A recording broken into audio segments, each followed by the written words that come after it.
Hello, everyone. You are listening to Friends of the Force, and this is an episode all about the latest YA novel, Padawan by Kiersten White. I'm your host, Sarah. And I'm your host, Brad. And this is yet another Friends of the Force book discussion. We're back. Oh, man. Again. Yeah. It's been a couple months. Last one we talked about Obi-Wan. And now we're talking about Obi-Wan again. After an entire series about Obi-Wan that we talked about. It's almost as if we enjoy both reading and the character of Obi-Wan Kenobi. Would you say that's true? I could say that, considering I've made it almost my whole personality since like May of 2022. Yeah, I guess that makes sense. I mean, like if I'm thinking about it rationally. But hey, we're so excited because it's been a long time since we've talked about a YA book, probably since Midnight Horizon. So that was back in March, April. So it's been almost 4 or 5 months. So exciting. It is exciting. The good thing about YA novels, I think, is there is like still big themes, big ideas, great details, a little bit of everything, right? But they're a little bit faster to read. And that's nice. The book itself is a little bit smaller and it moves a bit quicker typically than your average adult novel. And that works for me. That works for me. So I'm glad we're here to talk about another YA title here. Well, before we get started, we just recently had San Diego Comic-Con, which was pretty lit by all Marvel standards. Yeah, we were not there. We didn't have it, but it did occur. Yes. And it seemed like the people had a good time and that they were all generally masked, which is great. We love that. We love it when the convention enforces its masking policies. I'm not saying anything. I'm not saying anything. Okay. Except for that. Saga Press and Rebecca Roanhorse were there for Fevered Star and Tread of Angels. Of course, Del Rey and all of the Star Wars authors and that epic cardboard cutout of Han and Leia from the cover of Princess and the Scoundrel. Oh my God.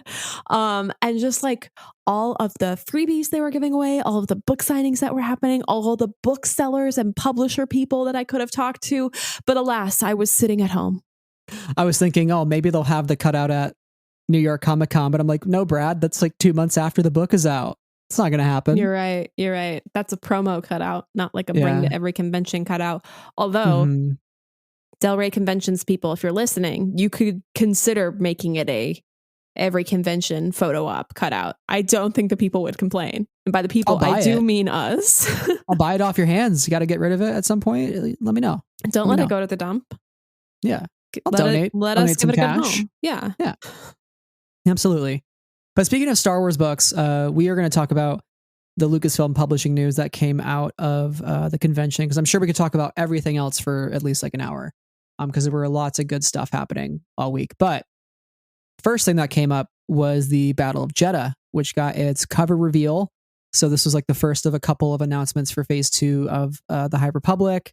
The cover features Creighton's son and Ada Fort, who is, I believe Ada Fort is a Nikto Jedi, which makes me think that maybe Niku could be a Jedi at some point in his life. Who knows? The sky's the limit, Niku.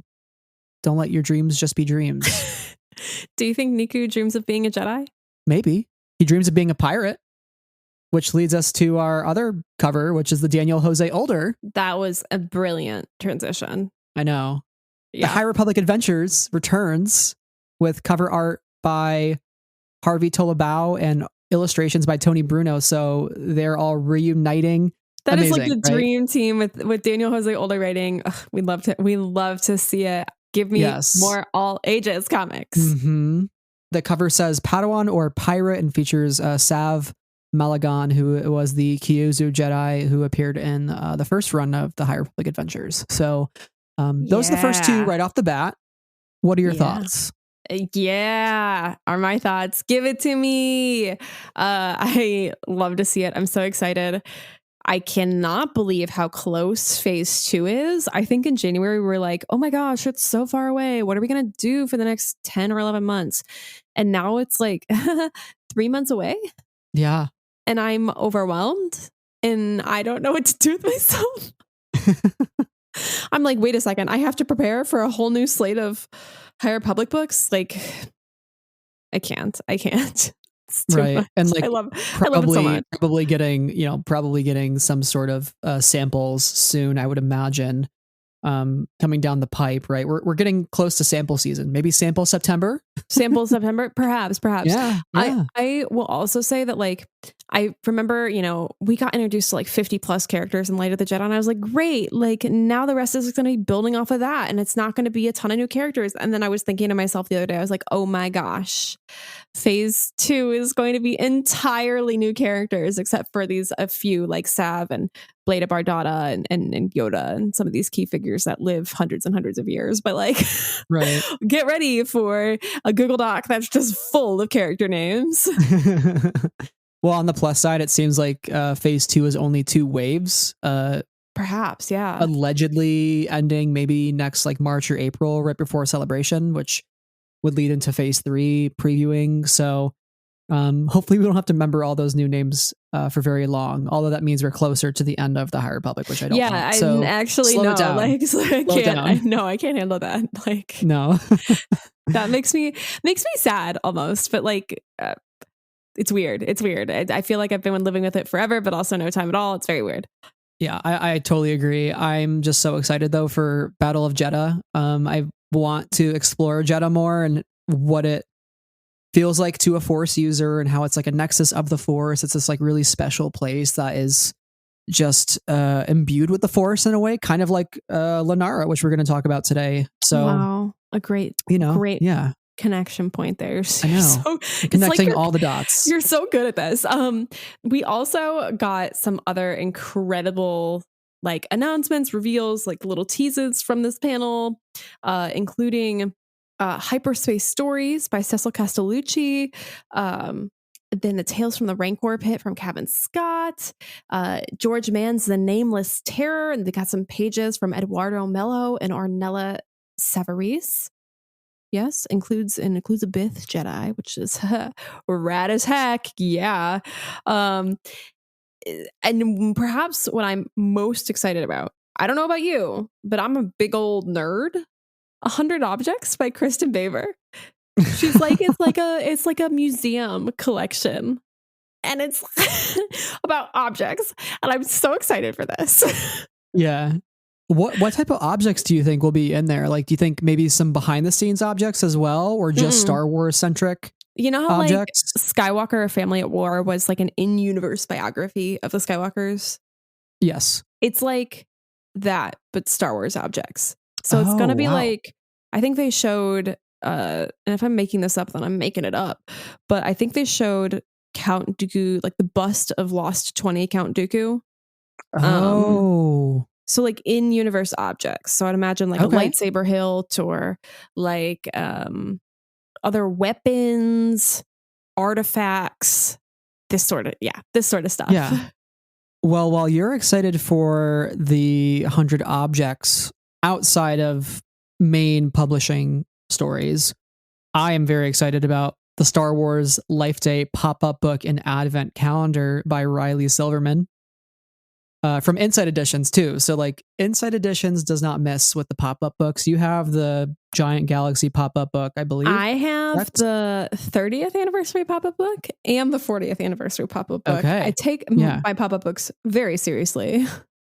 This is an adorable pop-up book because you have all the Wookiees and they're holding their little orbs, their Life Day orbs.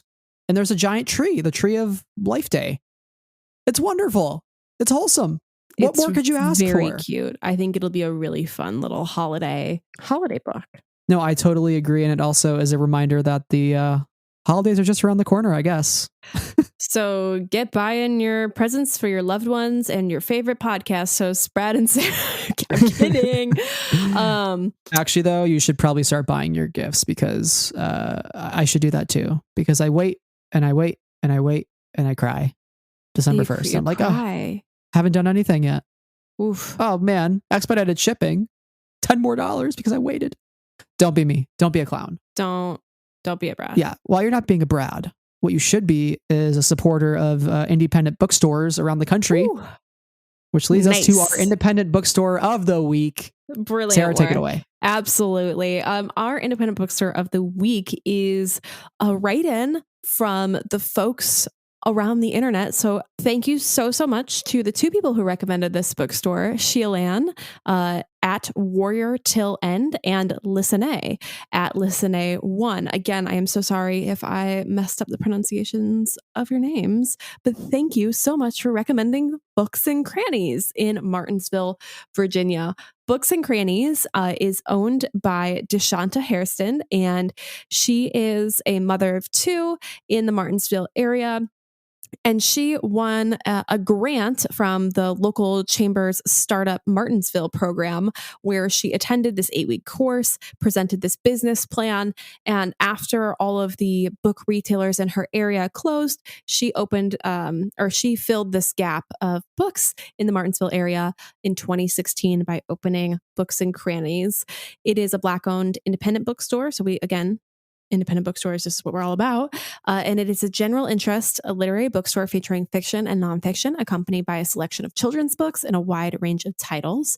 They have a used book section that includes $2 paperbacks and $5 hardbacks. Those are great deals. And they have a website that you can shop from as well. So I think this is an awesome bookstore because it's clear that Deshanta really cares about her community, really cares about serving her community with great books. And we love to support independent bookstores. So you can check out Books and Crannies at booksandcranniesva.com, where you can shop from them, see what they've got going on, learn more about Deshanta, and see what their staff picks are. And hey, they have some High Republic books on their website. So if you're needing to catch up on the High Republic and listen to all of our episodes that are coming out this fall when we cover phase 2, that's where you can go buy some of them. So check them out. Really awesome website, really awesome bookstore. Thanks for sharing, as always. Yeah, I also just would like to say to the bookstores of the world, I really like it when bookstores have both a new and a used section, because then you can find all the stuff that's in print and hot right now and that you can get for full price, but then you can always find a great deal. And I'm a girl who loves a good deal. So those are the best of both worlds bookstores for me. Yeah. Okay, I'm going to stop talking about bookstores now so we can talk about Padawan. Yes, let's talk about Padawan. So with that being said, we're going to talk full spoilers about Padawan. So if you haven't read the book, turn back now, go read it for yourself. It is a really fun, awesome read. I would definitely recommend it if you're an Obi-Wan fan. I think it's some essential reading, and it's a really quick read, especially. So if you're trying to hit your Goodreads goal this year and you want that extra Star Wars book on your list, this is the one to pick up. And Kiersten White did a great job. I'm really happy that we got her first Star Wars novel. Yeah, I would definitely be looking forward to her hopefully writing more in this universe. I will say that this is a YA book, so it's geared towards audiences ages 12 to 18. However, this is one that definitely can be read by, I would say, anyone 10 and up, depending on your reading level. And this is one that adults can absolutely enjoy, and I think would find super valuable as a beach read, summer read, because it does move at a really quick pace. You can really kind of dive into the adventure and the story. So it's got this wonderful coming of age story. It's got this wonderful adventure to it. There's exploration a little bit in the story, both of big places and big emotions. And so, yeah, it's a great addition to the Star Wars universe, and you will definitely recognize how young Obi-Wan becomes into the Obi-Wan that we know throughout the saga. So yeah. It's really lovely. And if you don't typically read the YA books, this is a great one to dive into because it is super accessible. It doesn't feel super YA. That's not a dig to YA, but it doesn't feel like it's super young. Some people are turned off by how young a book can feel. This is not that at all. And yeah, it's got great moments throughout. Okay, stop talking, Sarah. Let's move on. Well, and I will say too, if you're looking to read more of Kiersten White's Star Wars writing, even though this is her first book, she did contribute to the Empire Strikes Back 40th anthology, The Eyes of the Empire story, which is all about the probe droids getting sent out across the galaxy. So I would love to, again, to see her do more writing, maybe get a full adult book at some point. High Republic, perhaps. It'd be cool. It'd be cool to see what she can contribute. What I love so much is that it's really clear that she understands Obi-Wan really, really well. And what it means to be a Jedi too, which is why I think she might be a good person to write in the High Republic, because so many of the themes that Obi-Wan deals with in this book, which we'll talk about today, are pretty crucial to the High Republic, especially like when it comes to fear and like living in the present and like taking things for what they are versus what you want them to be. Like those are all really prominent themes of this book that are ever present in the High Republic era. So that's why I feel like it'd be a really good transition for her to make. Yeah, definitely. Good stuff for a YA. You're missing out if you're not reading Star Wars young adult. Do not skip over these books because they're fantastic. So with that being said, let's jump into it. Spoiler warning ahead. You have been warned for the last time. Let's dive in. I have a bad feeling about this. I don't sense anything. It's not about the mission, Master. It's something elsewhere. Elusive. Don't center on your anxieties, Obi-Wan. Keep your concentration here and now where it belongs. But Master Yoda said I should be mindful of the future. But not at the expense of the moment. Be mindful of the living force, young Padawan. Yes, Master. All right. So moving just past your overall kind of recommendations or whether you'd recommend the book to somebody who hasn't read it yet. That's what we're assuming the listener who turned off the podcast right after that spoiler warning. What are your kind of like overall thoughts about the book? And you can talk spoilers, obviously, at this point. And what did you take away from the story? What I took away from the story was Obi-Wan once was on the precipice of leaving it all behind. And I love that story for showing us that side of him, right? Somebody who at one point early in his Jedi career considered isolating himself from the Jedi, considered living on this planet that he visits, considered kind of running away from it all, right? Because he's so plagued by fear. And I think the way this book builds off of him and Qui-Gon's relationship is really, really awesome as well, because we've seen that in Master and Apprentice. Like we've kind of seen how those two characters are a little bit at odds because Obi-Wan's a rule follower and Qui-Gon likes to go against the grain and against the Council's wishes and against the Jedi's kind of code in some ways. There's like a little bit of a gray area. And so his pressure to impress Qui-Gon and live up to his expectations is so muddled. He doesn't really understand like what he should be doing. He's trying to figure it out and he can't quite get there, right? So he thinks about leaving it all behind. And it's a great story about like, okay, well, actually, it's just my fear that I'm kind of denying. It's the fear that I won't confront. And, you know, once he's able to do that, I think it's a really good story about confronting your own fears and not pretending like they aren't there. Because I think Obi-Wan makes a point to think that the emotions and the fears that you suppress are more insidious than actually like facing them up front and wiping them out of the way, right? And so I think that was a really cool story for a character like Obi-Wan, who, you know, coming off the Obi-Wan series, we saw him living during a time that is very fearful. He's fearful of Vader and the Inquisitors, and he's dealing with fear then. And even in that series, he overcomes fear. So I think Obi-Wan's a character who overcomes fear every single time he faces it.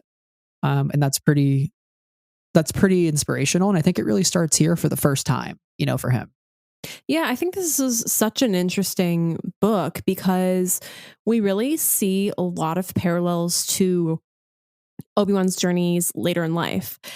There's a moment at the end where he's like, if he had to never think about getting crushed by a rock again, you know, like that'd be great. And I'm like, oh, you know, and you talk about this as a story about overcoming fear. And like, you know, he does deal with that, as you mentioned, like throughout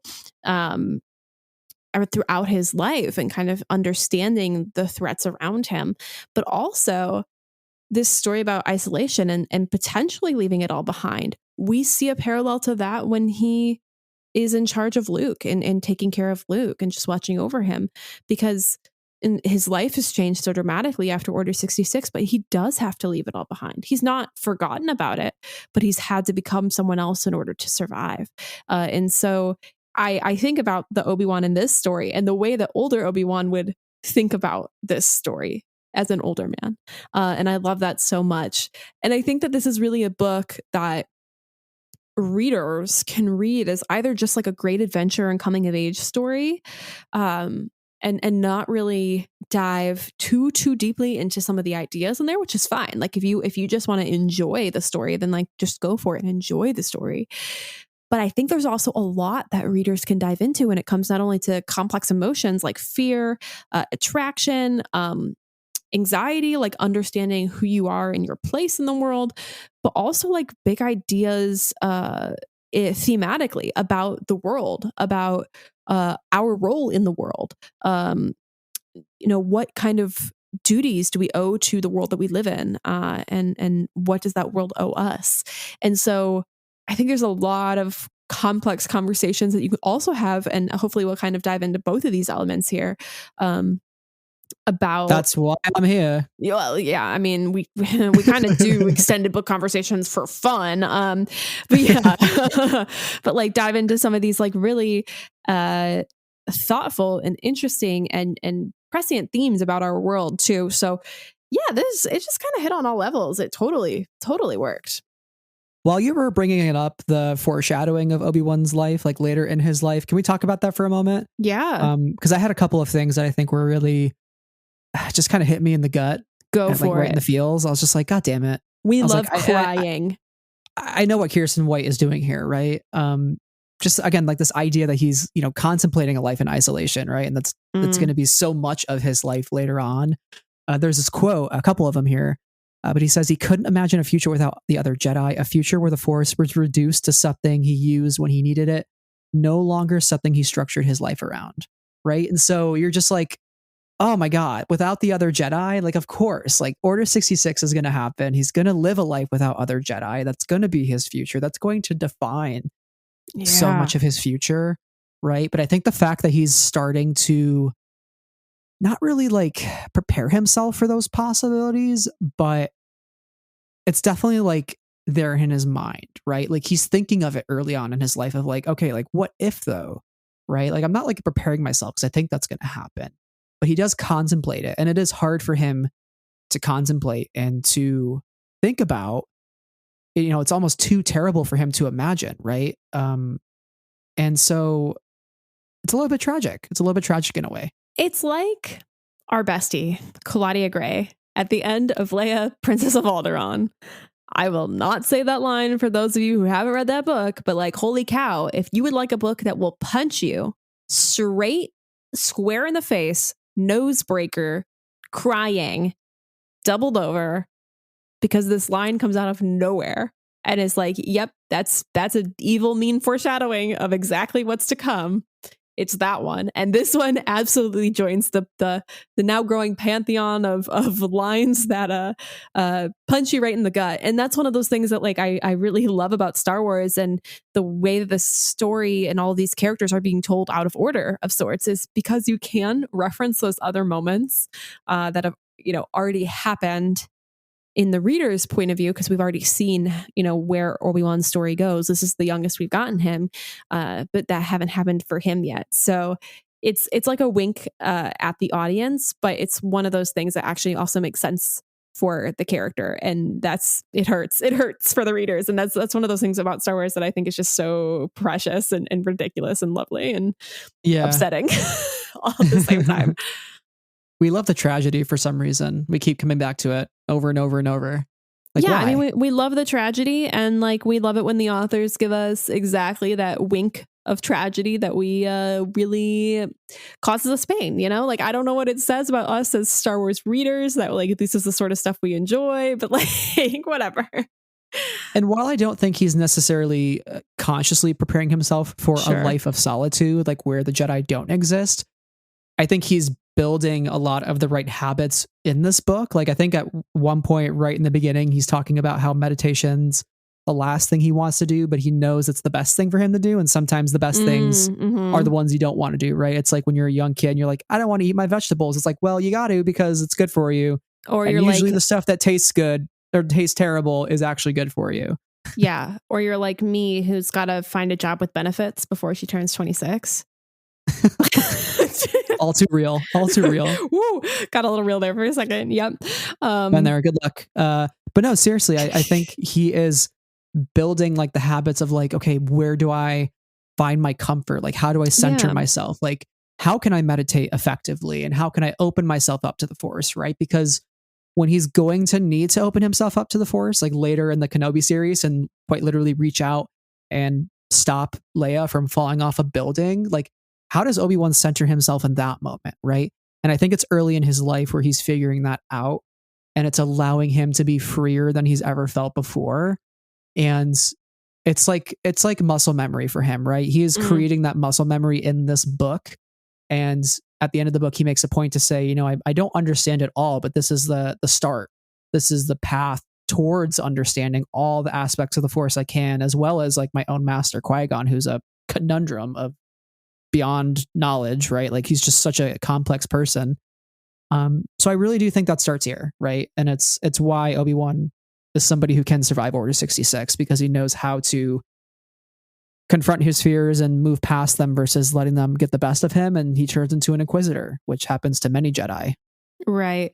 You know? And like, I think that this also is a really valuable story. And what you've kind of been touching on here is like, this is his first go at true independence. He can't rely on Qui-Gon or Qui-Gon's guidance or Qui-Gon's leadership as a Jedi Master in the story, because he is alone. He decided to take on this mission alone.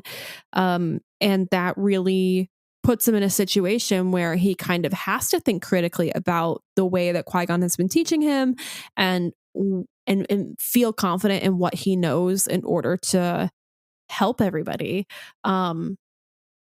And I don't think he's really ever had to deal with that before, because mostly he just deals with his anxieties with regards to not being right for Qui-Gon or not being enough for Qui-Gon, and struggling to understand his role as a person and as a Padawan. Yeah. Well, I think as we continue talking about Obi-Wan as a character, I think you and I want to really dive into some of like the key moments that he experiences, and also how some of those key moments feed into like the larger themes of the book. So as we're talking about like him and his fears and all the things he's facing, like let's start with maybe where he starts in the book, like kind of where he sets off on this adventure. Yeah. Let's kick it off. Obi-Wan is 16. Yeah. Been there, done that. No longer. But yeah, he is 16 and doesn't like to meditate because, quote, it laid his weaknesses bare in front of him and he was terrified of them. And he is somebody who's like dealing with a lot of, as we just mentioned, like a lot of anxieties. But he's also curious and he wants to do the right thing by himself and by others. Yeah, he wants to be the best at everything, which doesn't sound too unlike Anakin, which, you know, speaking of foreshadowing, I do love at one point in the book when he says, "Oh my God, I'll never have a Padawan as bad as I am." Obi-Wan was certain of that. I'm like, okay. See, this is what I'm talking about. The pantheon of quotes that just like, you're like, yeah, LOL, or like, ouch, you know, like I love these moments. That was such a good one. He's just totally jinxing himself throughout the entire novel, basically. And I might as well have titled this like Obi-Wan jinxing yourself. Like that should have been the title of the book. Come on, Obi-Wan, you gotta stop doing that. It's what DJ Khaled on the front. It says, Obi-Wan, you played yourself. You played yourself. But what I do really love too is the starts centered around Qui-Gon. And there's not a lot of Qui-Gon in this book, but I think it's so interesting how it seems like Qui-Gon is really fresh off losing Dooku from the Council. Dooku just left the Order. Like Dooku's literally walking around the Jedi Temple, which I'm like, wow, that's crazy to think about because we've never really seen Dooku in the prequel trilogy inside of the temple. And so this is the first time we get to experience that outside of Dooku lost, Jedi lost. And Qui-Gon is somebody who's deeply troubled, and I think it's starting to make Obi-Wan project his own insecurities, right? Like, okay, I sense that there's something wrong with Qui-Gon. Is it me? Like, am I the drama? Like, I don't know how to please him. I want to spar. I want to work out all the frustration and anger, but he just wants to meditate, right? And at the same time, he's like asking the question of, would my master join the Lost? Like, would he follow that path? And like his peers are teasing him, saying, you know, like master, like apprentice, like it's going to happen, you know? So watch yourself, Obi-Wan. Yeah. And he sees his fellow Padawans sparring and going off on these adventures and getting to do these things that he sees as adult and as what he should be doing. And he's just sitting around meditating, and he feels like he's lost something there. And I think that, it just really spirals for him, as you mentioned, like when Dooku shows up, and the Dooku of it all is super interesting for me. It's not as related to Obi-Wan's character, but like the Dooku of it all.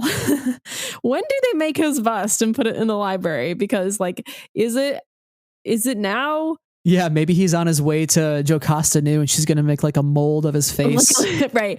But like, it's fascinating to me because the idea of, and now I'm derailing a little bit, but just roll with me if you don't mind for a moment. It's fascinating to me because the idea of the lost is that they're gone, they can't be reclaimed. I know there's a quote towards the end of the book where it says like, no one is ever really lost. We have to give grace to people in order for them to find their own path, and then maybe they'll find their path back to us. But also like the idea of the lost means that they're gone, capital G. And like at some point they do commission a bust of Dooku to put in their library. And like he is among this group. There's got to be a point where he's no longer allowed in the temple. And that's just like an interesting side note that I would like to explore further. Well, it actually relates to another part where Obi-Wan is talking to Castle. Castle? Yes. Casul. We are going to do our bestest with some of these names. Yes. We neither of us have heard the audiobook and heard how they're pronounced there. So if you are an audiobook reader and they are saying it completely different than we are, I am so sorry. But isn't that the fun of Star Wars? Han, Leia, Leia, whatever. Like we'll get there. So Castle, yeah. Well, Obi-Wan's talking to Castle, and they're talking about the idea of learning from the past and the fact that the people who have come to inhabit Lenara are ignoring the writings on the wall. And Obi-Wan makes a point to say knowing the past meant learning from it. And basically these people who are here are ignoring the past.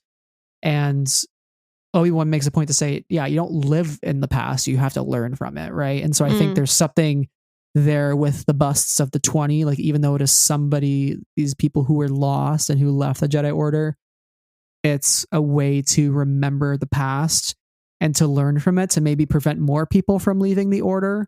I think somewhat it's less of the lost are like less of yes, these great Jedi, and more of like a look what you could become. Like, don't become one of these people. Like a fear tactic?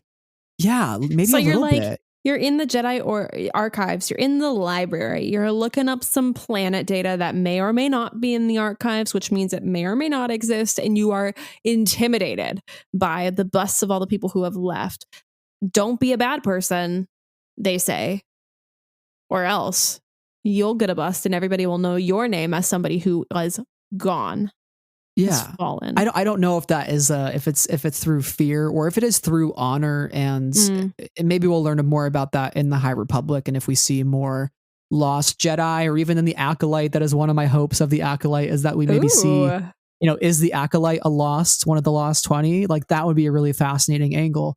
But I think Dooku being here, being present, and having that conversation about the lost in this book as it relates to Qui-Gon is really fascinating, because it introduces that unknown for Obi-Wan throughout the entire book, where he's pretty much writing off the fact that he could go back and maybe Qui-Gon's there, right? A lot of the times he's thinking, I'm going to go back and I'm going to get arrested and kicked out of the Order, or I'm going to go back and nobody even...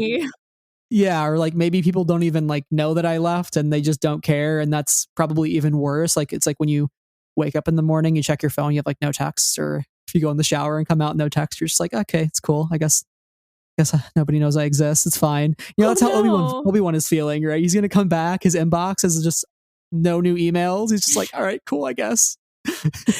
But I mean, talking about the past is like vitally important and the inciting incident of this story.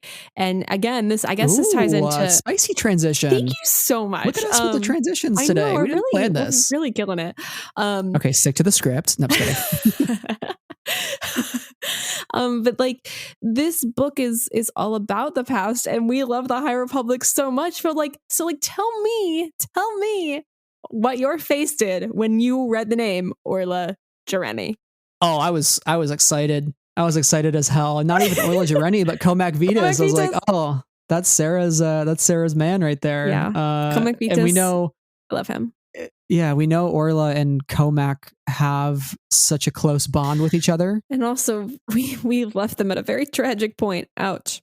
Yeah, both of them, which we won't get into spoilers for the High Republic, but let's just say that Orla and Comac have a separation of sorts, and they both make some choices about their lives as Jedi, and some of those consequences are known, some are not. And they're both a bit of a tragic character in the High Republic. Yeah. And I think it's interesting how their name is like inscribed on this wall with the star chart, and the fact that Orla wanted to go visit this planet, and I don't know if she intentionally left her name on the wall for others to follow her, but I think creating connective tissue here between the High Republic and the prequels is so brilliant. And the fact that like Qui-Gon is talking about a Wayseeker. He's like, I've always been fond of Wayseekers. And we talked to Claudia Gray in Wave 1. We interviewed her for Into the Dark, and we asked her like, what are 2 characters you would like to interact? And she said Qui-Gon and Orla Jareni, right? And so here we are now, and we kind of have that in canon. Oh my gosh, because I just remember asking her about Wayseekers, and she totally reframed how I thought about them.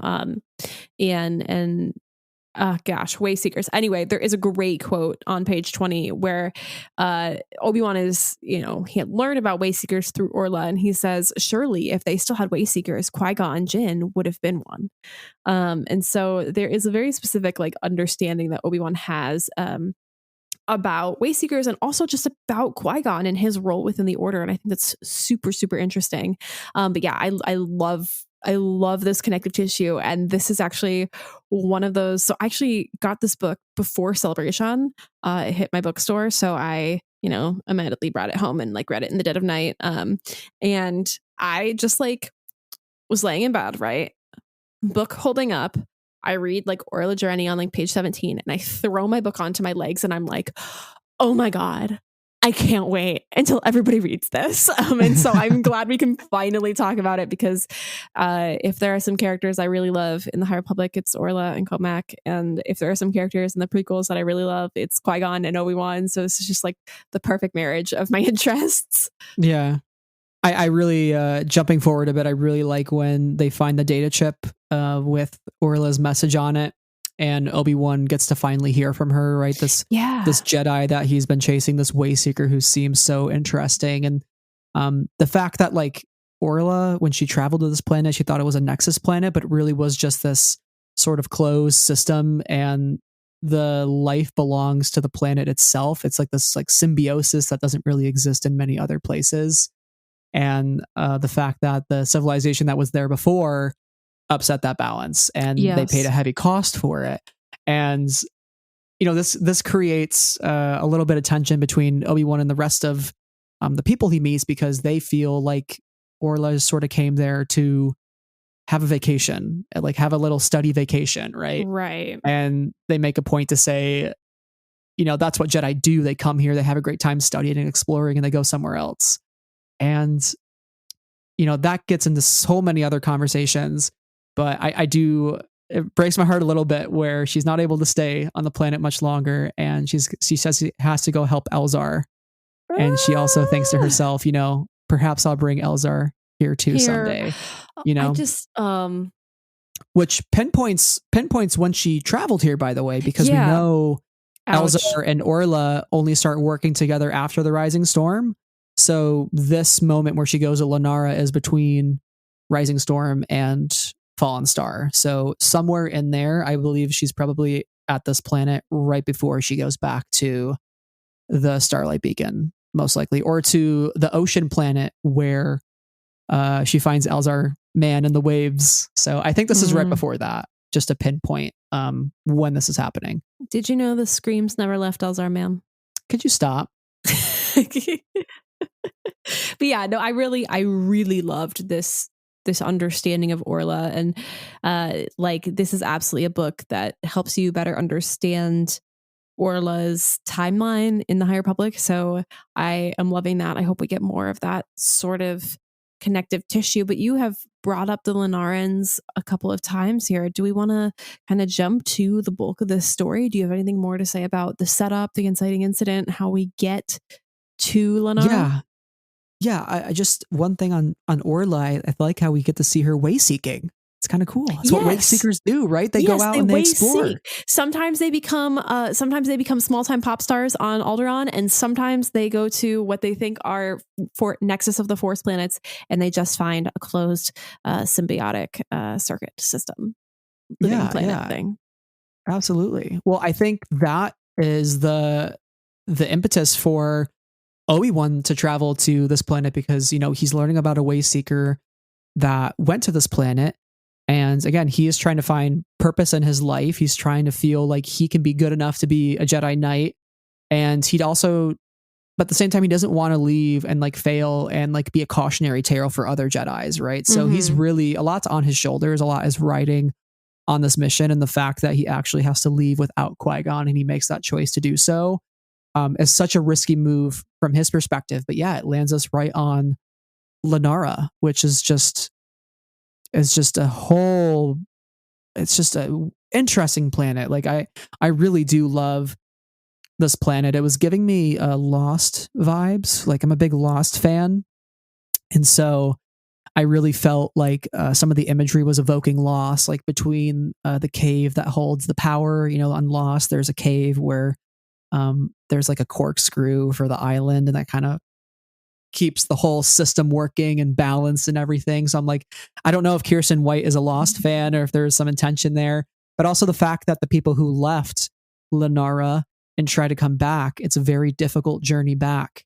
And Logrib only makes it back almost by luck in a way. And it's the same thing with Lost. A lot of the people leave the island, and then once you leave the island to try to find it again comes at a tremendous sacrifice to try to find that. So, that's what I really love this planet. I was I don't know, I was in my Lost feels. I'm probably 3 years too young to have gotten into Lost. I was deep in the Lost fandom. I was on the Reddit boards. I was reading the theories, the EW articles. I remember ending. I just was never into it. So this is all very interesting about the middle of the island and getting off the island. Yeah, there's clear, definite parallels that you can make, I think, between these two settings. And this Lenara planet has this sort of nexus point where all the life is coming from, and it's the tree of life at Animal Kingdom. Thank you so much for coming to my TED Talk. I was I need to bring a connection to this. It's the tree of life at Animal Kingdom. Thank you. Well, a little bit. Let's talk a little bit about the history of Lenara. I think is really interesting. I really love the whole idea of Obi-Wan finding these cave drawings that shows the three-legged settlers who have the really angular towering heads, and they're dancing and they're riding gobblers, and it seems very peaceful. And it's not until these figures start grabbing these orbs that they become bigger and bigger and bigger and bigger, and then eventually all the bodies are everywhere, and there's only one broken bowed person standing alone with this just litter of bodies around them, right? And so whether or not they knew what they were doing, right? It's sort of this, I don't know if you'd call it a negative feedback loop on this planet, where, you take power from this planet, which is this living, breathing thing. And if you forget to give something back to it, it becomes an unbalanced system, right? And the fact that maybe these original natives didn't understand that balance. And unfortunately for them, it cost them, their civilization. And we don't know the intentions, right? But I think there is an idea presented in this book of how power corrupts and how power can blind you, right? Because when these new inhabitants come to Lenara, they crash land here and they're trying to hunt initially. They start eating the fruit, which makes them have all these abilities. And it's when they finally get to the orbs, right? And they find the gash where they can actually go inside and have longer lasting effects. It becomes addicting for them, right? Yeah, and that addiction fogs their mind. Some saw the telltale signs and left, but others stayed behind, right? And it's really sad to see how these people are having shorter lifespans and they're living in kind of not the best conditions. but they're guided by the power, and that's it. If I may borrow from one of your favorite franchises, with great power comes great responsibility. Oh, yes. Yeah, the parallel is pretty stinking obvious considering it is called the power. And the power is what is corrupting their bodies and what is corrupting their relationship with nature, and their ecosystem on this planet. And I think this goes into a really great conversation about, once again, we talk about the past, learning from the past, and like ideas about environmentalism, like what I kind of hinted at up top, and like what we owe to the environment that we live in. And it's clear that people come to a place with good intentions, or are in a space with good intentions. They make a living for themselves, for their community. And then greed gets involved in that. And that's how we get to that image where everybody is dead except for one, and he's the one who is tasked with telling the story on the cave paintings. And then when the new people come, they choose not to listen. Every single sign is there about what this does to people. Every single sign is there about the path they are taking, and they choose to lock it up and put it away and pretend it doesn't exist.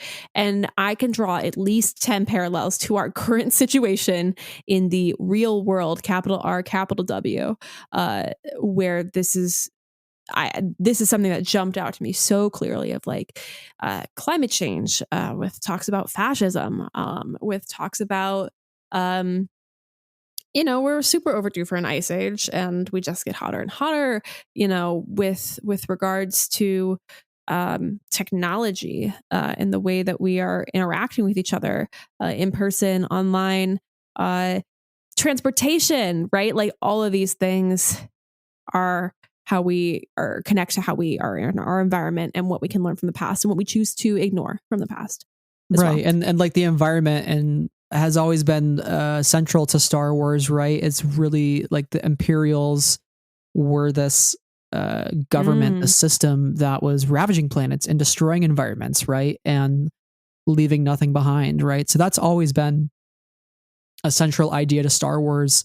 Like, how do we find that balance within our own environment? And real world example, like we're taking so much from this planet. When is the planet going to fight back if we treat the planet like an adversary? Like if we treat the planet like something that can be scavenged. It's happening right now. It's happening right now. I don't know about y'all, the listener, but I feel like I've sat around so much this summer and like read articles about weather events that were happening, and I was like, "Okay, guys, is this the climate crisis? I think it's happening now. Yeah. And like that. I think that we in the real world like have that knowledge of the past, and of the data, but in the book, the Lenahrans, like literally, they are young people who do not know. The people who had the responsibility to raise them, and to keep them safe and to care for them and ensure a better future for them than they had themselves, are all dead because they abused the nature and the power itself. And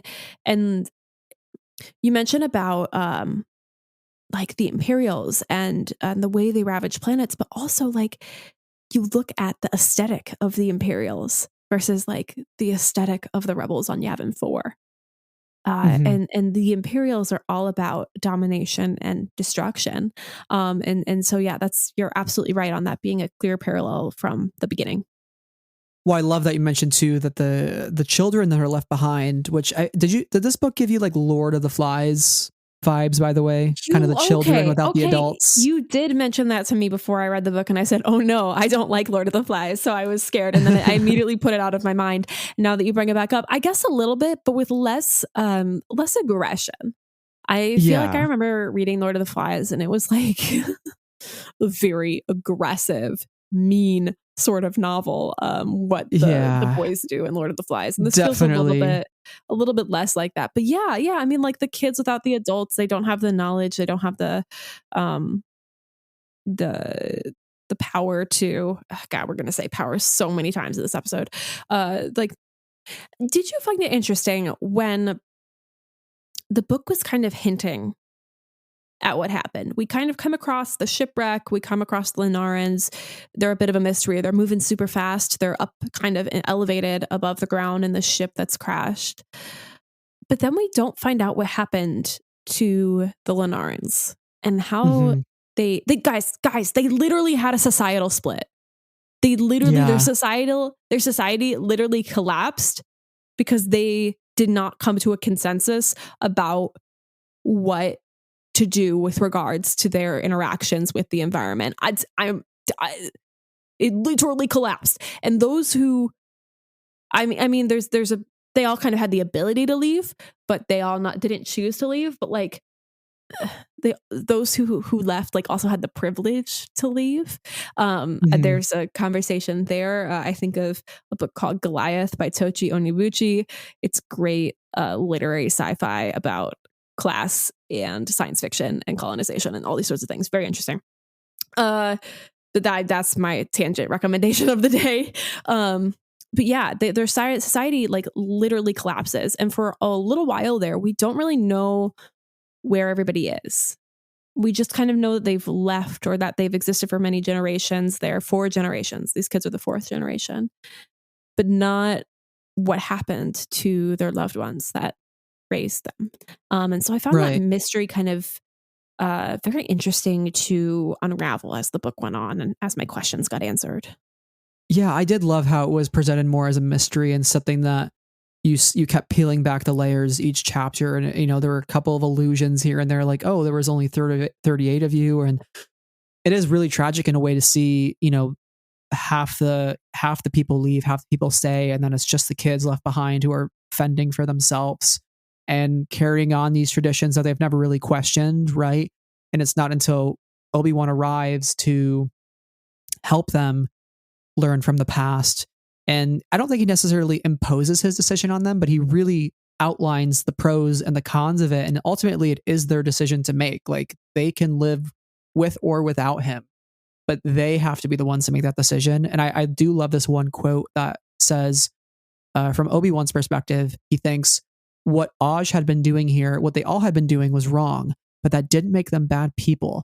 What they did now that they had the right information was what mattered. And I really love that line because sometimes you just don't know what you don't know, right? And so when you present people with the right perspective or like with this is how things are, how are you going to change your behavior if your behavior is bad, right? Like relating it back to climate change, right? The climate's changing. Okay, here's the science, here are the facts. Now, what are you going to do with those facts and with that science, right? And people in our world who continue to have those bad behaviors that is leading to more climate change, right? I think it makes them bad people because they have know the information. They know the power that they have. They know what they're taking away and not getting back, right? And so it's the decisions that you make once you're fully informed that matter the most, right? And how you choose to change and how you choose to use that information. And I think that is just so important. And I love to, when Obi-Wan is making that point, to say, sometimes things can be pushed so far toward fear and darkness that they won't come back, at least not without tremendous sacrifice. And can I tell you what this made me think of for a second here? Okay, I'm so thrilled you brought up that quote. I will let you tell. I just want to express how glad I am that you brought up quote. Can you read it one more time for the people and for me? Yes. Sometimes things can be pushed so far toward fear and darkness that they won't come back, at least not without tremendous sacrifice. Okay, thank you. Yeah. Thank you. So the sacrifice ultimately being that they have to leave the planet, right? Because I forget who it is at the very end, but they take the power one more time in order to defeat Logrib, right? And that basically means they can no longer be on the planet, right? Because the planet will not accept them at that point. They've gone one step too far. This was a moment where it all clicked for me. This is like a really meta perspective. And we talked about this and we were like, oh, I think in a way, the planet represents the path to the dark side. This book is a book about fear. We always know that like fear leads to anger, right? Like that's the first step towards the dark side. It's fear. So if this is a book about fear and here is this planet who is having everything taken away from it, it's fearing for its safety, is being treated like an adversary. So guess what it does back? It treats those as adversaries as well. The balance goes out the door, in comes chaos and violence and death. And I think this is really the planet's way of approaching the dark side. The planet is a force. It's the living force. It is a closed system that is rich with the force. And I think a planet, as much as a person, can be pushed to the dark side. Anakin Skywalker. Yeah. Is I think where you're kind of heading there a bit, because like this is one of those quotes that again goes in the pantheon of quotes that are clearly referencing other things, and tremendous sacrifice, the saga all about Anakin and his fall to the dark side and his path back to the light, and the sacrifices that others have to make, like Obi-Wan sacrificing himself in A New Hope, and like Darth Vader / Anakin sacrificing himself at the end of Return of the Jedi. And I think like there's also a path in that comment that could be brought forward to our real world, and you could talk to with regards to loved ones who fall into extremism, or you know, people who who you love so deeply, but they've you know, fallen into conspiracy theories and lies, and you don't recognize these people anymore, and you can take those people can come back from those extremist point of views. I do firmly believe that, but that takes a lot of incredibly patient and very gentle personal work that can come at the sacrifice of that person who is doing that work, and if they truly believe that they can get through to that person.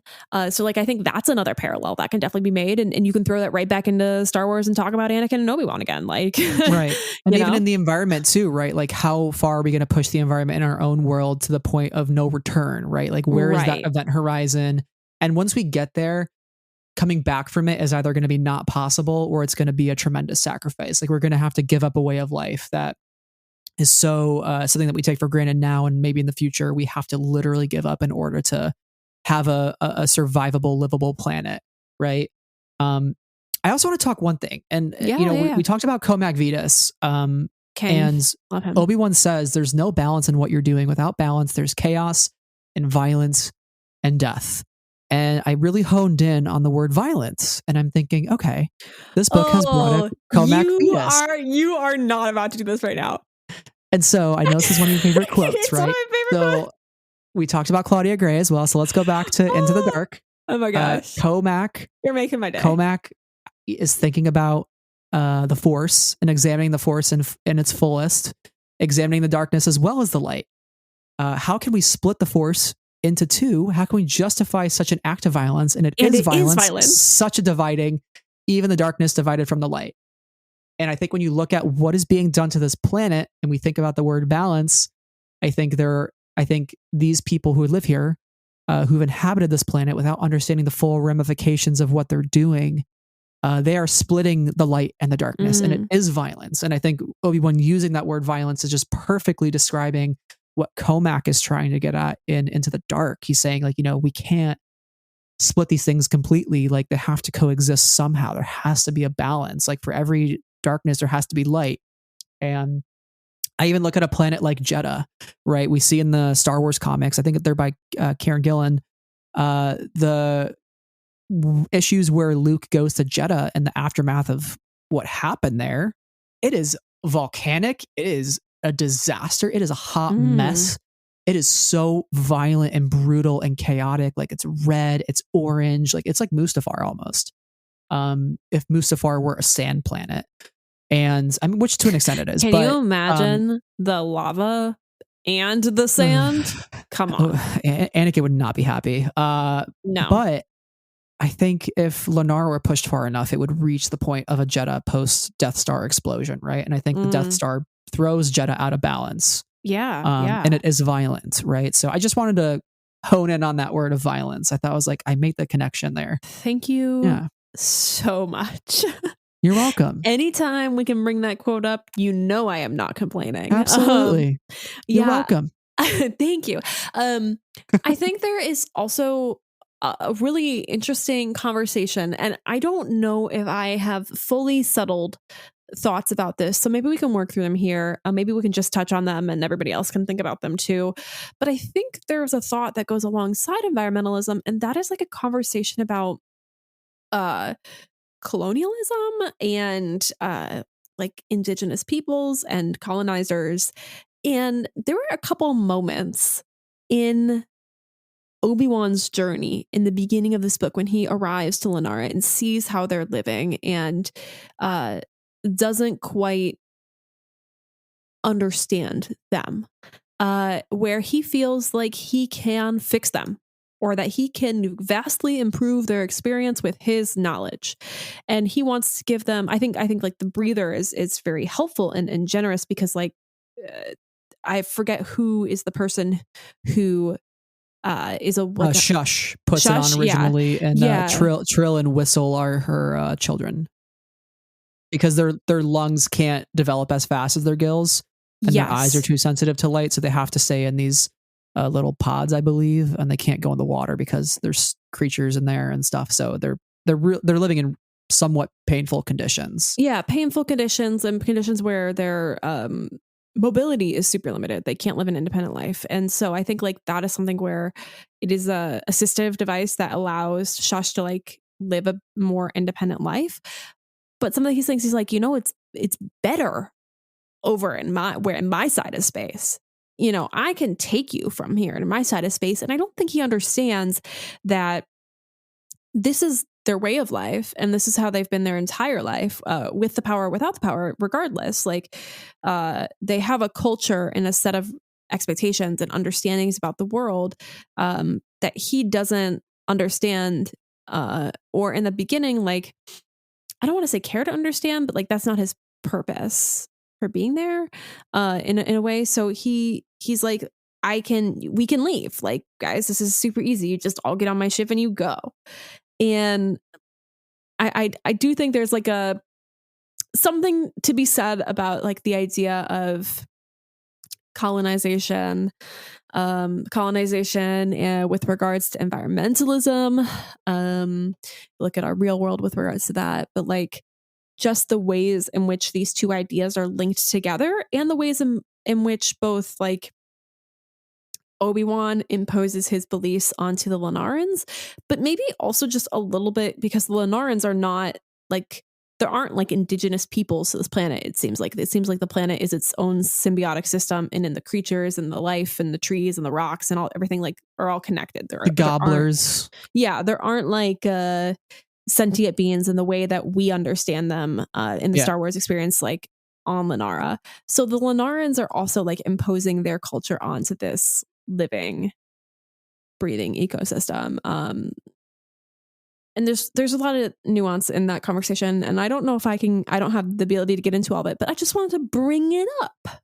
Yeah. I think it's a great talking point to bring up, because I think at the same time as Obi-Wan is trying to impose some of his ways of life, on the other side of the coin, I think he's also somewhat not envious, but like, wow, like he's almost like wowed by their way of life too at the same time, right? He senses their the freedom that they have living here, like the fact that at one point he thinks like, maybe I could train these people, but he's like, no, if I do that, then I'm going to assign them all the guilt and the stress that I feel as a Jedi. Like, I don't want to impose that on anybody, right? And I think he just sees such a easy way of life for them, in a way that they all feel connected, and they all have this certain kinship and this friendship with each other.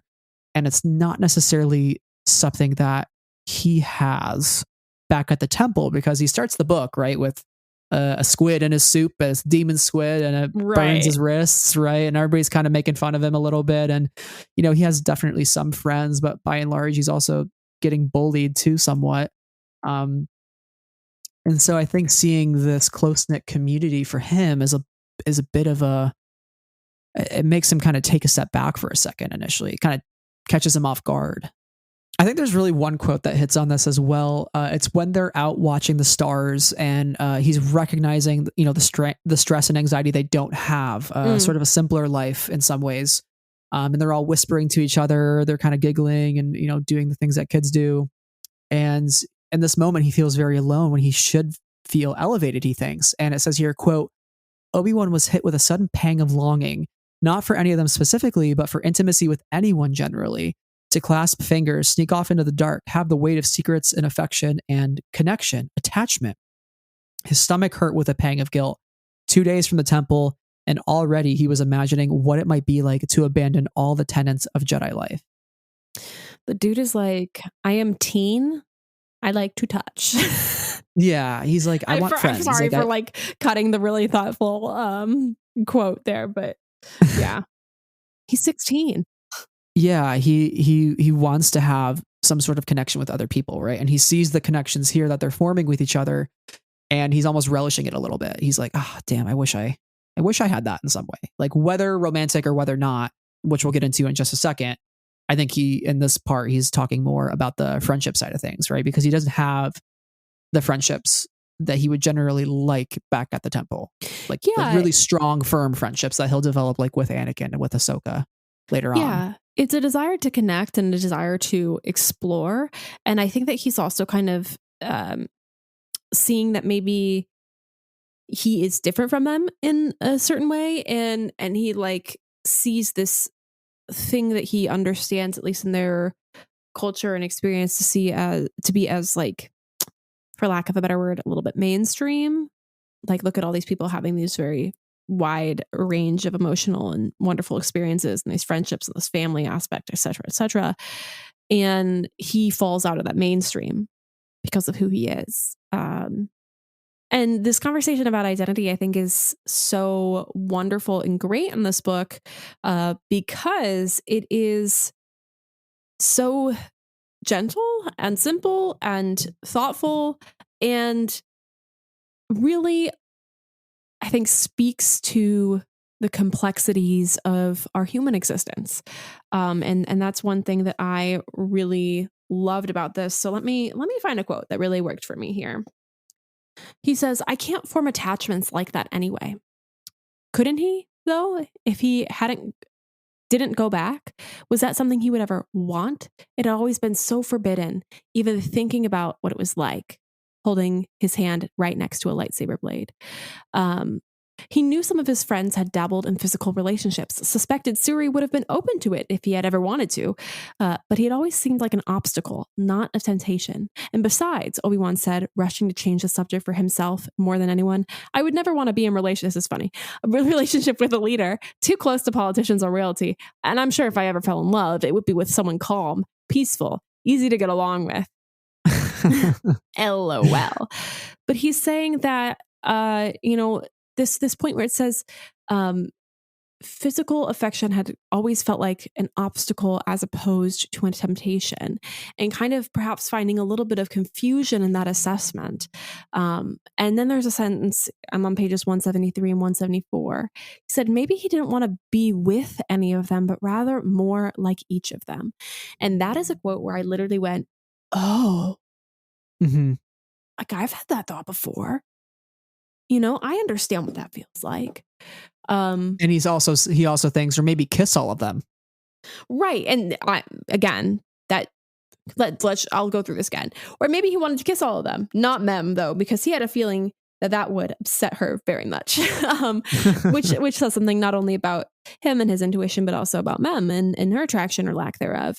And I just think that this conversation about human experience is so kind and so relatable to so many who feel slightly outside of the norm, and don't really know why they feel so different. And I really, really identified with these couple of pages, and I really appreciated Kiersten's inclusion of them, because not only does it clarify things about Obi-Wan, but it is, I think, a really, really valuable message for a young reader to hear, or a adult reader. If you're me, I am an adult.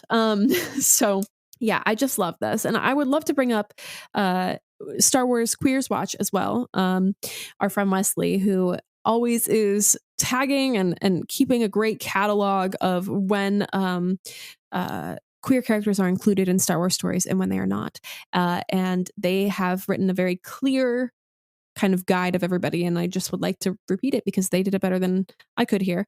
So it says, among the queer kids Obi-Wan meets, their leader, Adage, her non-binary shape-shifting partner, Zabri, Adage's brother, Kazul, I'm now messing up all the pronunciations that we had agreed upon, it's fine, who's down to experiment with Obi-Wan, and Mem, a girl who's not down for romance or attraction at all. And it says, no clear label, of course, for Obi-Wan, but definitely on the bi or asexual or aromantic spectrum. And those things can go hand in hand, being bisexual and aromantic, etc. Whatever. Yeah. Biromantic, asexual. And I just really valued the nuance in this conversation, and for me, makes total sense for Obi-Wan as a character. First of all, LOL to his, I do not want to get near any politicians or leaders. That would be complicated. I need somebody who's not going to challenge me. LOL, Duchess Satine, we'd love you to the moon and back.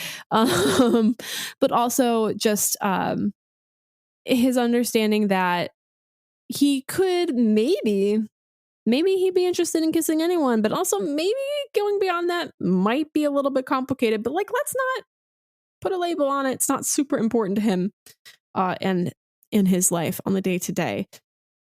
So yeah, I'll stop talking now because I've been going on for a minute here, but yes, that's what I have to say.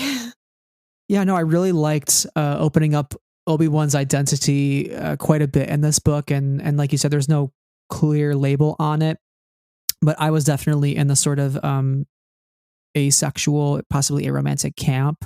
I was even thinking more along the lines of demisexual, somebody who experiences sexual attraction once they've formed a true emotional bond with another person, right? And so we think of Satine, obviously there's the connection there later in the Clone Wars and somewhere along the line in his youth, right? And so maybe Satine is somebody who he developed a very close emotional bond to, and that's when he started to feel some of that attraction, right? And that's why it's so ironic when you mentioned the quote when he says, These I would never be in a relationship with a leader too close to politicians. Like, she's a politician, of course it's going to happen, right? And that's what makes it so fun for Star Wars fans to read stuff like that, because we know exactly what's going to happen. Yes, definitely. But I would like us to keep talking about too that asexual, aromantic aspect of Obi-Wan in the story, because I do often feel like in the conversation right now it's getting tossed to the side, and I do think it's important to bring up on our podcasts. Yeah, and I also want to make super clear, and what I really enjoy that this book does as well is that queerness you do not have to accept a particular label in order to be queer. This is Obi-Wan's lived experience. This is what he's thinking about in his mind, and that is enough. That is enough. Anybody who doesn't quite have a label for themselves or doesn't fit so neatly into one or another, you are enough. This is enough. You're doing just fine. And I just appreciate that, even though the book is not saying that out loud, it is. And I think that is a really positive message as well. Okay, so we've talked a little bit about identity with Obi-Wan. I think our last talking point here should really be about the thesis of this book, the climax, which is Obi-Wan overcoming fear, right? He's so, in the initial parts of this book, he's terrified of being terrified. I think a great place to start would be this conversation between Zabri and Obi-Wan, which is centered around living in the present, but it also is adjacent to the idea of fear and feeling fear. And Obi-Wan says, I just don't know how to know I'm on the right path. My whole life, I've been taught about the Force and how to use it. I've only ever had one goal, and I've studied and learned and memorized everything I needed to get there. But watching you all, it looks like none of that matters. And Zabri says how looks can be deceiving. And they say to him, tell me what it feels like. And it kind of resonated with how Obi-Wan tells Luke how your eyes can deceive you and don't trust them, right? Don't worry about how things look. Tell me how they feel, which also echoes Leia and Rey in the last in the Rise of Skywalker, yes, where Leia tells Rey, "Don't tell me what things look like. Tell me what they are." which then echoes the High Republic Ramjamaram, who Oh, is all part about for the part, whole for the whole, and each part for the role it plays, not for what you want it to be, not for what for you fear it to be, but for what it is. Thank you. Exactly. And so this is the first step in Obi-Wan unraveling his fear, is recognizing that he is trying to wring his own destiny from the Force. He's trying to make things for him happen. He's trying to center himself in the process. He's trying to focus on his own desires, his desperate fear of failure, his fear of loss, right? He's thinking about all these things. It's what Anakin has, right? It's that fear of loss. It's the path to the dark side, right? And that's the difference between Obi-Wan and Anakin, because I think here Obi-Wan's recognizing that fear of loss. He's afraid of losing his friends. He's afraid of losing his place in the temple. Quote, afraid of letting go of the familiarity of his past and embracing the unknown future, whatever it might bring to him, right? And this is what he's thinking when he starts to meditate. And this is really the best part of the book for me. Like, I highlighted every page here because I was like, oh, this is so good. I was like, this is the moment we've been waiting for. This is the climax. It's not the battle with Logrib. It's the meditating. Yeah. How I read like a page and a half from pages 172, 173. It would be inappropriate to read this entire chapter, but like I could. We talk about this, you've been talking about fear and like letting go and understanding what that means for Obi-Wan and how he can work through this fear. And we're talking about this whole meditation scene, which is brilliant and beautiful. And I just want to highlight, like on 318, he's thinking about setting up for this meditation and understanding where he's at. And it says heart and senses and mind open. It says, reach for the Force with open hands, Qui-Gon told him in his memory of their very first meditation together, not to grasp or to grab, but to touch, but to connect. And so this fear is a wall that's being built for him, right? It's a wall he's building in his mind. And all he has to do is break through that wall to touch the other side to understand it a little bit better. And I thought that lesson from Qui-Gon is so simple, but just the idea of not to grasp or to grab, but to touch and to connect was so soft and gentle and a really apt description and how you can see that in your head. And so like, I thought that also you talk about what he's feeling and then talk about what he's trying to recall in order to not feel that same sense of fear in this moment. And I think that is a great way to kind of connect where he's at and where he is going. And I like that he's so self-aware once he starts meditating. Like he sees that he's strangling his own progress, right? He's not trusting himself and he's not trusting the Force. And then it's all kind of a vicious cycle for him, right? And he's built like a wall of fear, and then he's built another wall of fear of the fear, right? And so it's like fearception. And the email's only going to take him 2 minutes to write. Right. So he is now got to knock down 2 walls, right? And it says here, quote, closing himself off to his feelings because of what they might mean, what they might lead to. But closing himself off was doing the opposite of what he had hoped. It wasn't about not feeling fear or ambition or anything else he didn't think was right for a Jedi. It was about whether or not he gave those feelings power. Again, there's the word power, right? And so we think of our emotions, and we think of Ramjamran's emotions cart, right? Like we talked about that, and I believe it was Midnight Horizon. All the tools on his emotions cart, and when he takes them off and uses one, he can put it back. Right, exactly. And so it's not about the fact that you should neglect these emotions. It's like, how long are you going to use the tool for? And how hard are you going to push when you use that fear driver? A screwdriver made of fear. I don't know. Screwdriver made of fear. Fear driver. That works. So it's like, how are you going to use these tools and how long are you going to use them for? And Obi-Wan's recognizing that now. He's like, I will never get rid of fear. And I said this in the beginning of the episode. Pretending fear doesn't exist is more insidious than the fear itself. It is more toxic. It is more self-destructive. And I think that is somewhat what leads to the Jedi's downfall, right? Because they talk so much about how there is no fear, and or that they can't feel it. at all. Right, exactly. And the fact that they don't talk about it with each other, they don't have these conversations. They just say, "Don't feel fear. It's the path to the dark side." But everybody feels fear. It's a natural part of being human. And so when Anakin starts to feel that fear and he's got nobody to talk to, and Yoda says, let go of the fear, that's it. That's my only advice. It's not really the most helpful. No, he's not connecting with him. He's not breaking through that wall. Right. There we go. He's just strengthening it. Yeah. Yeah. And if I may bring up another book from the summer of Obi-Wan, Be More Obi-Wan, there is a quote from Luke where it says, in The Rise of Skywalker, he says, confronting fear is the destiny of a Jedi. And in this one, Kelly Knox writes, you can take steps as small as Grogu's little shuffle or leap in like Obi-Wan, no matter what you pick. Remember that you're as brave as a Jedi while you're on it, while you're on that path.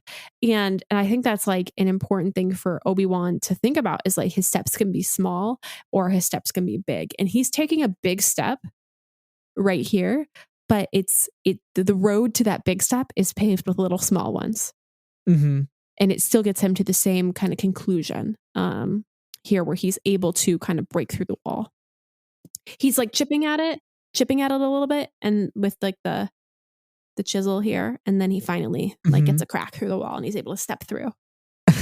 Like the Kool-Aid Man? Literally exactly like the Kool-Aid Man, yes. But like, and instead of hello there, he goes, "Oh yeah." No. He says oh hello there and not oh yeah, because he's Obi-Wan and not the Kool-Aid Man. Thank you so much. Maybe Obi-Wan is the Kool-Aid Man this whole time. No, really. I gotta say though, all Tross thoughts aside, that movie's got some banger quotes. I gotta admit, like it's got some good quotes. I can't believe we've brought up multiple banger Tross quotes in this episode. Who would have thought? Not me. Certainly not me. Listen, there are some good ones in there. I will say, like I love going back to some of these quotes.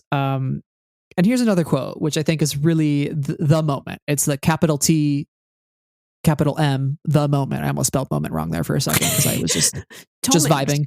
Yeah. I had to add the in there, like the Ohio State University, which I hate. So,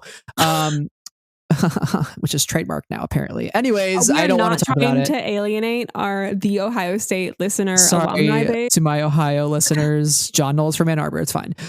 He's a fellow Wolverine. Okay. Obi-Wan looked directly at the gulf of terror inside himself and let it wash over him as he settled on what his fears meant at their core. Obi-Wan cared. He cared so much. He cared about the Jedi Order. He cared about the people in it.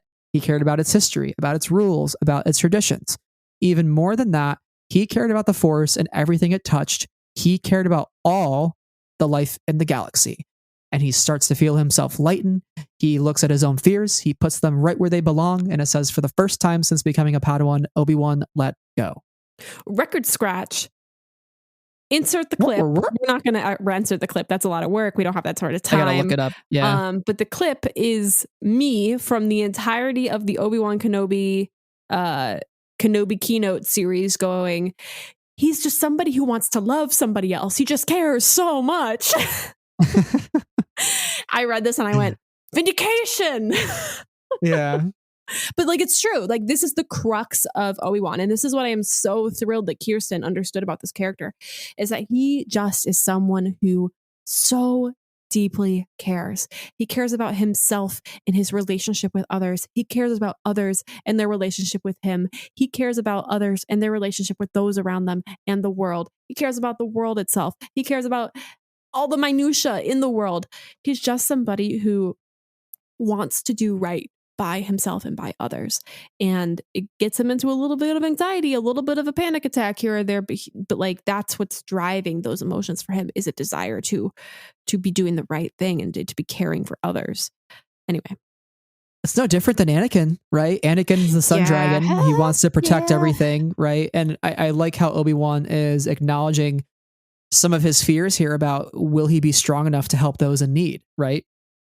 And it's interesting when you think of the conversation between Obi-Wan and Anakin in the Roth's novel, where Obi-Wan tells Anakin all things die, right? And it's Obi-Wan at that point who has come to he's not in denial, but he's come to the acceptance that things have their time in the galaxy and the world, and eventually they run out of time. And you got to let go, right? To love is to let go. I don't remember where that quote comes from. I think that's another High Republic quote. possibly from Cantum Sai or Yoda, but to love is to let go, Oh yeah, right? I bet. And so we think about Obi-Wan as a lover, and we mean that in all senses of the word. Obi-Wan as a lover, somebody who cares a lot for people. He's got to figure out how to let go, because that care can really hold him back and build up those walls, because it builds up the walls of fear. But I think at the same time, he's coming into a spot where he can kind of experience, again, all those emotions on the cart. He can care. And it's okay to also have some fear along the way too, right? We're complex beings on a huge emotional spectrum. You're going to feel all sorts of stuff. Yeah, and like jumping forward about 10 pages in the book, he's having a conversation with Adage, and she says, "And you're not afraid now?" And he says, "No, I still am, but I'm not letting it control me anymore." Mm. And I mean, I think that's where we've all been building up to in this story. That same conversation, I actually had another quote in there. I think if I know Ooh. which one you're referring to. Give it to me. I'm on page 332.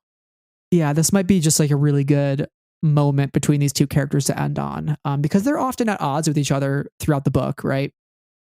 So and also, Odge is the first one that Obi-Wan sees when she takes his lightsaber.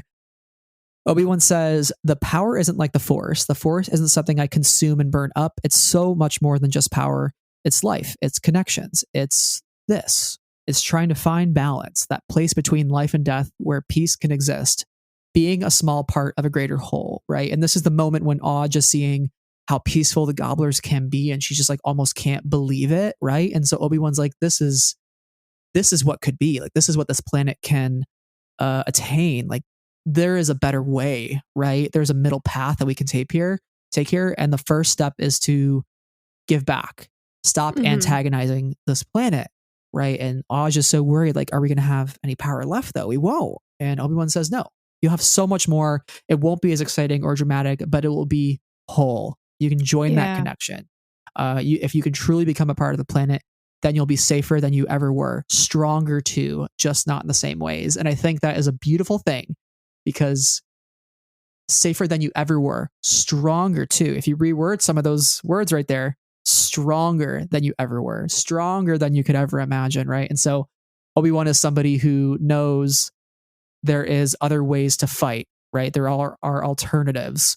And it's just so quintessential to his character to say this, because it's what's gonna lead him to make his greatest sacrifice of like, yes, I will give up my life because I can be stronger, because we're all part of a greater whole. Like me dying, right? I'm finding that place between life and death that he's talking about. That's the Force. It's the cosmic Force. It's that balance in between where you become a Force ghost and you get to live on. So yeah, I just think it's like a really beautiful conversation.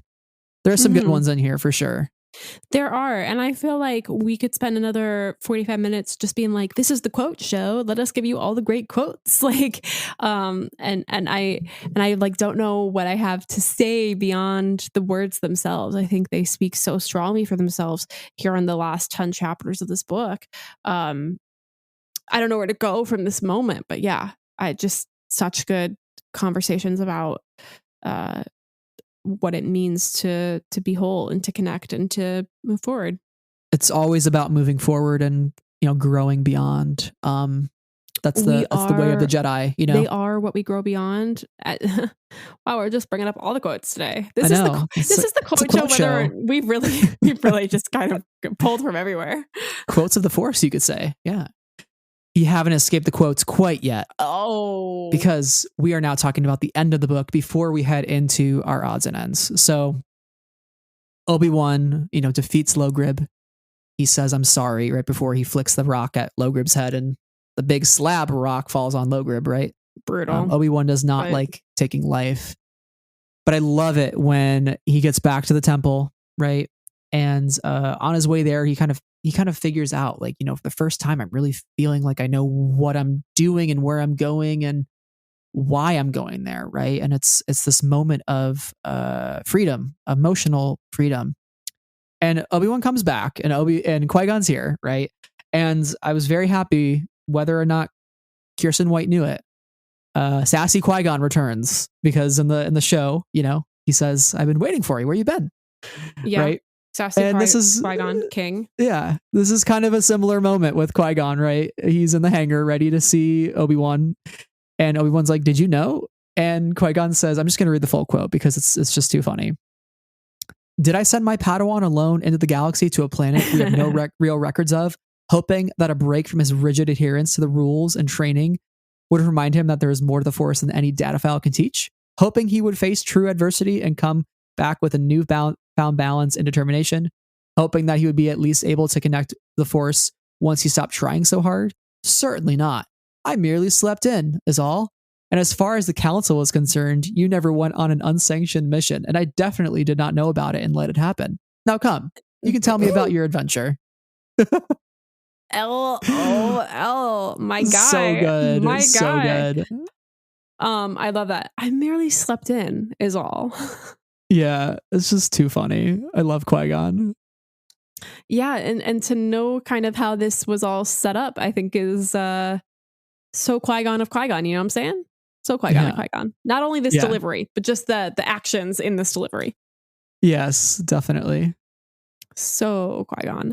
And before we kind of jump to the very, very end of this book, I do want to come back around to Dooku and that line because I want to get it right, and it's right here on the page in front of me. And I would like to say it, if that's okay. This continues to be the quote show. And about Dooku, Qui-Gon says, "We keep our door open to my old master Dooku. Sometimes paths diverge, and he is walking a different one than the rest of us, but he is still welcome. If we cut everyone off whose choices differ from our own, we would stagnate and cease to learn. Cease to grow. We must let people choose their path and then let them go as they see fit, but always leave a door open for them to return. Despite what others may call them, no one is ever truly lost. There is always hope in the Force." An excellent Qui-Gon quote. And I wanted to get it right. So we're just going to read another paragraph of the book. It's the quote show. No one has ever truly gone. No one's ever truly lost. I love that parallel there. And I think Qui-Gon's quote is not only speaking to Dooku, but Obi-Wan's entire adventure in this book, right? If he cut off all those kids just because their choices differed from his, right? If he just gave up on them, he would never have learned. They would never have learned. Neither of them would have ever grown as people, right? Mm-hmm. And so the choice to come together, like have those diverging paths actually converge towards the end, I think is really powerful. And to let them still ultimately choose their path, you know? Yeah, and I think that the no one is ever truly lost and no one is ever truly gone, they're the same line, essentially, but they're saying really different things in context about the story. No one has ever truly gone is about grief, and is about working through change through grief. But this line is really more about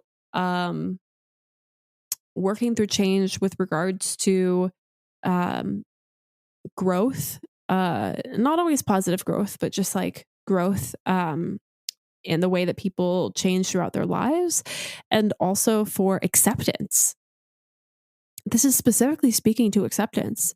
Even though, you know, Dooku does not agree with the Order anymore, Qui-Gon is saying, like, this is what I believe, that we must let the door remain open so that he can still know that he is welcome here.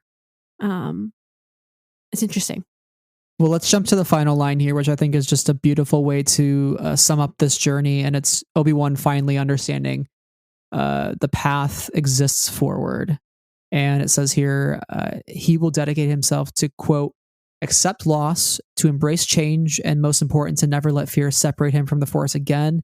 He was ready for a future as a Jedi, but right now, today, he was a Padawan and had never felt better. Mm. It's giving me all of the Victory's Price vibes, which I won't specify, but just this sort of uplifting feeling that you get at the very end of the book, right? Like this character who has had the weight on their shoulder the whole time finally feels that weight lifted and feels like they can grow as people and that they can grow beyond and start a new path forward. And I think that's always a beautiful thing in Star Wars when we explore that potential with characters and see what kind of people they can grow into. It's fascinating. It's fascinating. So with that being said, we are not done. Oh, As always, we have our odds and ends, which are things that we didn't necessarily get to during the show, but we feel is still important to bring up, whether they be silly, heartfelt, important, rambunctious, whatever word you want to use. okay. And Sarah, let's start with one of your odds and ends. Bad news for you. Uh-oh. Most of mine we end up getting to in our conversation. So Well, that's awkward. I just have a couple. So I will start with just the idea of the Lenahrans not understanding that there are other places out there, that their worldview is just so limited because they've never left. This is kind of just where they've always been. That they say there's no such thing as off-world. And they also call Obi-Wan sky trash, which is great because he is something that came from the sky and they don't understand why he's there. Sky trash. Sky trash. Love it. Yeah. Is that all from you? That's all from me on that one. Your Okay, turn. well, for me, I had a couple in here that are really quick. I mean, he says hello there. He says so uncivilized in the book, so that's a fun odds and ends, which I love. But I think most importantly, right in the beginning, we meet an Ortolan named Meba Phonox, who is helping in the hangar. Same species as Max Rebo. Ortolans are known for being dexterous and were often employed as everything from mechanics to musicians, surgeons to artists. And Meba is repairing an old vector model. I did not put it together. From the High Republic. I did not put that together. I am not smart. Yeah. So it's great. It's great. I love a little High Republic connectivity there. Always a good time. Yeah. My next one is that it's really interesting when Obi-Wan goes into the archives and he is looking up Orla's record and like trying to understand who she is. And like there's not a clear sense that her death and the reason for her death are clearly stated in her record. I don't know if I'm misremembering, but I think that's the case where he's like, it seems like she met a tragic end. She never got to go back. We don't know why. So, what's up with that? Have some questions. Yeah. Well, like we were talking about earlier, I think her trip was right before Fallen Star. No. I'm talking about her death. Like, why are these records not updated to say where and how these people died or how they went missing if they did never recover? Oh, wow. I mean, again, it's all about learning from the past. Did the Jedi learn from the past or do they seek to forget it? Hide it away. They hid it away, guys. Spoiler alert. They hid it away. Anyway, I just thought that was interesting. That's it. My next one is just a funny. It's Obi-Wan trying to distract the gobblers while he rescues Emmett. And he says, "Hey, over here. Look at my ankles, all smooth and unbroken. Wouldn't you like to smash some bones?" Either his ankles were remarkably unappealing, which he tried not to let hurt his feelings, or the creatures genuinely didn't care about him. You remember when ankles were like a pretty scandalous thing to be showing? Yeah. That's really the vibe I got from this. Either his ankles were remarkably unappealing. Oh, it's too good. My last one. And you can be the judge of whether the narrator, which is one of his Padawan friends, is a reliable narrator or not. But he says that, like, bestie to Obi-Wan, you know that you were not Qui-Gon's choice for a Padawan. You know, like, you're there because Yoda assigned you to him. He asked you to take him on. He asked him to take you on. And of course, that gives Obi-Wan all sorts of mental health struggles, like self-worth struggles. But like, I don't know if that's the truth. Can we trust this friend? I don't 100% know. And if I am just missing something else in canon that clearly states this one way or the other, then I am just, that's not my forte. But it's interesting. Yeah, I think there might be a seed of truth in there, but not necessarily in a malicious way. I think Qui-Gon was possibly not in a place to take on a Padawan. I get the sense that the council gave him one so he wouldn't follow Dooku. I think that is my impression. I feel like if they give him one, we can keep him, right? And so I would love to be a fly on the wall early in this book when he's having those meetings and he seems pretty distraught and mad afterwards, where he has to meditate. So yeah, it's interesting. It's definitely interesting. I have a couple here I'll go through real quick to close out. Oj says, "Go tell the planet we're on its side now." Obi-Wan lets out a small laugh. that's not really how the Force works. And there it is again. It's the new, I have a bad feeling about this in Star Wars, and I love it. That's not how the Force works. There's also just like a fun learning moment where Oj asks Obi-Wan, what's negotiate? Is that a type of fighting? Obi-Wan says, like, no, it's a way to avoid fighting. You talk through your differences and try to reach a conclusion that is acceptable to all parties involved. And Kazal says, try to negotiate with a gobbler's teeth. Let me know how that goes. I just loved it. It's just like a fun learning moment there. And lastly, this is like a little bit of a connection to the Lord of the Rings, but also like maybe just a great quote to end on. And it's when Obi-Wan is feeling very small. He's being made to feel powerless by Loghrib at the very end. Mm-hmm. And he remembers Qui-Gon saying, sometimes the Force works in very small ways too. And it makes me think of Galadriel telling Frodo, even the smallest person can change the course of the future. So I think that is a great lesson in this world. Size matters not. It's all part of the mythology of Star Wars. Beyond this crude matter that we are, right? It's all about the heart and the spirit, right? And Obi-Wan definitely finds his heart and spirit in this book. So I'm just like aggressively nodding my head. Indeed. Yeah. Like I don't, that's indeed, good. Perhaps. Yes. Yes. Oh, Thrawn. I'm your Thrawn. Mithron Naruto. No, I'm ruining the moment.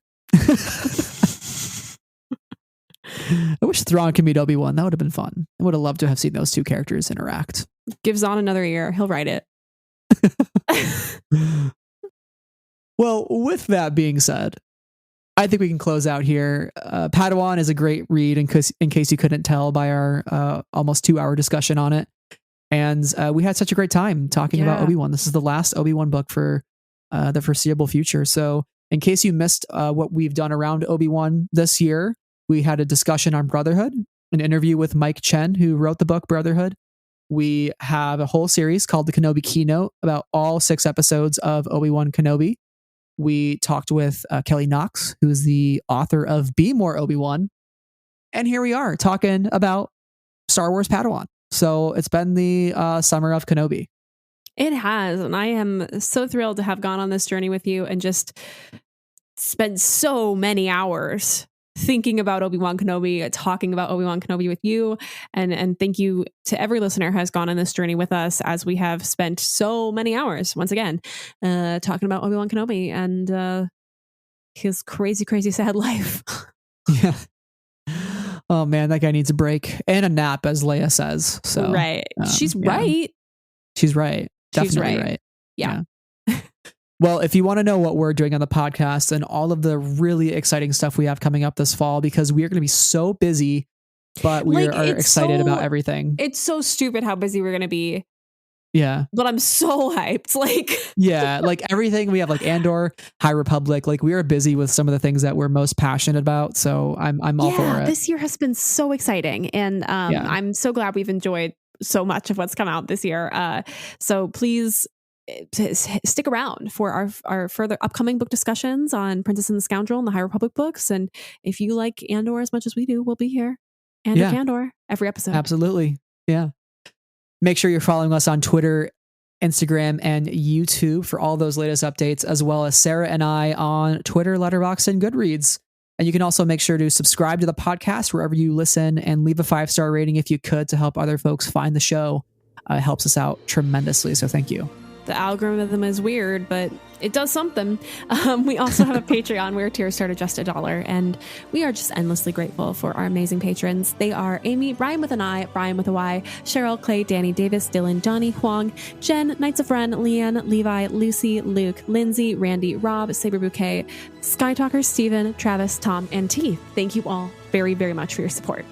Yes, absolutely. Thank you all once again for your support and for tuning into this episode. And until next time, may the Force be with you always. Bye.